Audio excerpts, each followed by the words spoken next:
Welcome two MB classes. आज बच्चों हम क्लास 10 मैथमेटिक्स में chapter 3 pair of linear equation two variable का कोई टॉपिक करेंगे। देखना, सपोज करो पेयर ऑफ लीनियर इक्वेशंस लिखी हुई हैं दो। अब इनके कोफिशिएंट्स के रेशो से कैसे पता लगाएंगे कि नंबर ऑफ सॉल्यूशन कितने होंगे, ग्राफ कैसा बनेगा, कितने सॉल्यूशन होंगे, कंसिस्टेंट होगी कि इनकंसिस्टेंट होगी, सब कुछ इसके हम कोफिशिएंट से पता लगा सकते हैं। तो देखना बच्चों, कुछ कंडीशंस मैं लिख रहा हूँ। फर्स्ट केस हम डिस्कस करेंगे। क्या है बच्चों फर्स्ट केस भाई? If a1 upon a2 means x के कोफिशेंट का रेशो इक्वल आ जाए b1 अपॉन b2 y के कोफिशेंट का रेशो इक्वल आ जाए c1 upon c2 constant terms का रेशो। अगर इन तीनों का रेशो इक्वल आ जाए, इसका मतलब क्या हुआ कि जो आपका ग्राफ बनेगा वो कैसा बनेगा भाई? कोइंसिडेंट लाइन आपका ग्राफ बनेगा, एक लाइन के ऊपर दूसरी लाइन। जो आपके सॉल्यूशन होंगे वो कितने सॉल्यूशन होंगे? इनफाइनाइट मैनी आपके सॉल्यूशन होंगे, इनफाइनाइट सॉल्यूशन होंगे। और बच्चों इक्वेशन जो होगी वो कैसी होगी? कंसिस्टेंट आपकी इक्वेशन होगी। इक्वेशन कैसी होगी? कंसिस्टेंट आपकी इक्वेशन होगी। अब आपसे कुछ भी पूछा जा सकता है। आपसे पूछ लेंगे कि अगर रेशो सेम है तो ग्राफ कैसा होगा, आप बताओगे कोइंसिडेंट। अगर ग्राफ कोइंसिडेंट है तो रेशो किस प्रकार का होगा, आप बताओगे इस प्रकार का। अगर इनफाइनाइट सॉल्यूशन है तो ग्राफ कैसा होगा? कोइंसिडेंट। अगर इनफाइनाइट सॉल्यूशन है तो रेशो कैसा होगा? कुछ इस प्रकार का रेशो होगा। तो ये सारी बातें आपने एक बार में ही ध्यान रख लेनी है, ठीक है। सेकेंड केस डिस्कस करते हैं। ऐसा भी हो सकता है कि a1 अपॉन a2 इक्वल आ जाए b1 अपॉन b2 के और इक्वल ना आए रेशो c1 अपॉन c2 के। इसका मतलब यहाँ से अब जब हम लाइन ड्रॉ करेंगे तो वो लाइन आपकी कैसे जाएंगी? पैरेलल लाइन जाएंगी। वो लाइन आपकी कैसी होंगी? पैरेलल।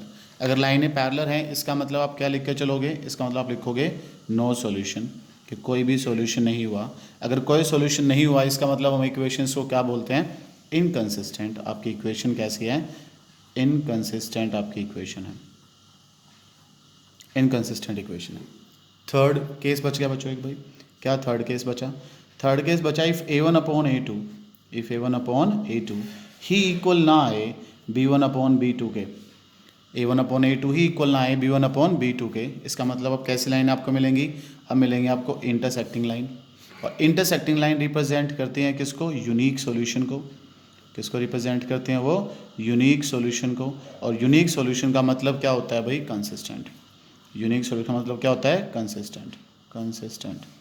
बस अगर आपने ये ढंग से कर लिया कि दो लीनियर इक्वेशंस के कोफिशिएंट्स का रेशो की कंडीशन लर्न कर लिया, अगर तीनों का रेशो सेम है तो coincident line, infinite many solution, consistent. First two equal है, थर्ड इक्वल नहीं है तो parallel line, no solution, inconsistent. First two ही इक्वल नहीं है इसका मतलब कैसा होगा? Intersecting line, unique solution and consistent. For example कोई भी एक एग्जाम्पल लिख लेते हैं। सिर्फ ये पता लगाना है कि सॉल्यूशन कैसा है। x plus y is equal to 7, मैं लिख दूँ 2x plus 3y is equal to 10। तो मुझे सिर्फ इतना पता लगाना है इसके सॉल्यूशन कितने हैं, ग्राफ कैसा होगा और कंसिस्टेंट है कि इनकंसिस्टेंट है। तो बच्चों उसके लिए रेशियो करना शुरू करो। x का कोफिशिएंट क्या है? 1। अगले में x का कोफिशिएंट क्या है? 2। इसका मतलब अगर मैंने इसका a1 अपॉन a2 फाइंड किया तो वो कितना आया? 1 अपॉन 2। y का कोफिशिएंट है 1, y का कोफिशिएंट है 3। मतलब बच्चों अगर मैंने b1 अपॉन b2 फाइंड किया तो कितना आया? 1 अपॉन 3। वो तो इक्वल नहीं है ना। तो a1 अपॉन a2 ही अगर इक्वल ना आए b1 अपॉन b2 के तो ऊपर ध्यान से देखो कैसा सॉल्यूशन था? यूनिक ग्राफ, यूनिक सॉल्यूशन था, इंटरसेक्टिंग ग्राफ था। और क्या बोलते थे उसको हम? कंसिस्टेंट।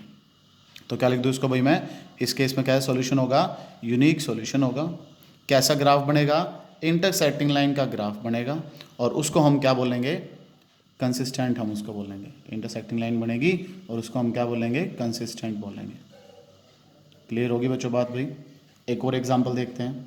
सपोज करो क्वेश्चन आ जाए x plus y is equal to 6, आगे आ जाए फिर 2x plus 2y is equal to 11। अब चेक कर लेते हैं। x का कोफिशिएंट 1 मतलब a1 अपॉन a2, सेकेंड में x का कोफिशिएंट 2 क्या आ गया? 1 अपॉन 2। फिर b1 अपॉन b2 क्या आ गया आपके पास? फिर से 1 अपॉन 2।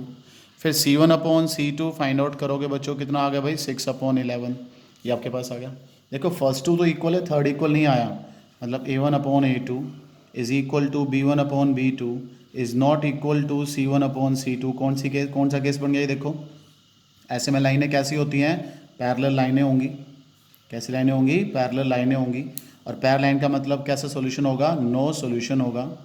और नो सॉल्यूशन का मतलब आगे क्या होगा बच्चों? इनकंसिस्टेंट होगा। इनकंसिस्टेंट होगा आपके पास। क्लियर होगी बात?